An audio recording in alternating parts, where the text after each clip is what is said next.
әр үйде бар нәрсе ол жазда жабылған банкалар. Қияр, саңырауқұлақ, личо. Бірақ осы банкалар қате жабылса, ботулизм ауруы пайда болады. Нақты қауіп иіссіз, дәмі өзгермейді, бірақ уы жүйке жүйесін жансыздандырады, тыныс тоқтайды, кейде 1 сағатқа жетпей өлімге әкеліп соғады. Қазақстанда ботулизм жағдайлары жыл сайын тіркеледі.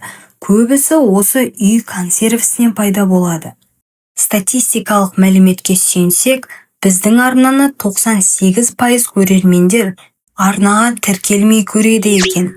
Арнамызға тіркеліп, қазақ тілді контенттің дамуына үлес қосыңыз. Тұз. Қарапайым тұз.